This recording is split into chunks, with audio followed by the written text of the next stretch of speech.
গ্রামীণ যোগাযোগ ব্যবস্থার উন্নয়নে কুশমন্ডি বিধানসভার আচ্চা ও দেউল অঞ্চলে দুটি নতুন ঢালাই রাস্তার নির্মাণ কাজের শুভ সূচনা হলো। বৃহস্পতিবার বিধায়ক তাপস চন্দ্র রায় এই প্রকল্পের উদ্বোধন করেন। উপস্থিত ছিলেন স্থানীয় নেতৃত্ব, রাজেশ সরকার সহ বহু সাধারণ মানুষ। দীর্ঘদিন পর এই দাবি পূরণ হওয়ায় এলাকাবাসীর মধ্যে খুশির আবহ তৈরি হয়েছে।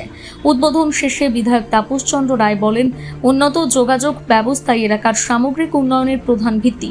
নতুন ঢালাই রাস্তা দুটি নির্মিত হলে সাধারণ মানুষের দৈনন্দিন যাতায়াত আরও সহজ ও নিরাপদ হবে।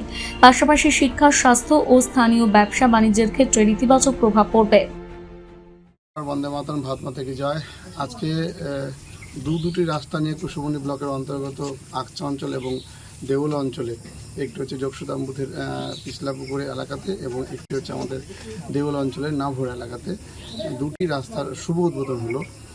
গত সরকারের সময় এটি পেন্ডিং ছিল, সেই পেন্ডিং কাজটা আমরা গতকাল আলোচনা করে আমরা এই দুটো রাস্তা ছেড়েছি এবং গ্রাম বাংলার মানুষের যাতে অসুবিধা না হয় সেটা কথা মাথায় রেখে এবং বর্ষার এই প্রাককালে এত অসুবিধার মধ্যে যাতে পড়তে না হয়, ছাত্রছাত্রীদের যাতে পড়তে না হয়, সমস্ত দিক দিয়ে মাথায় রেখে আমরা এই দুটো কাজ ছেড়েছি।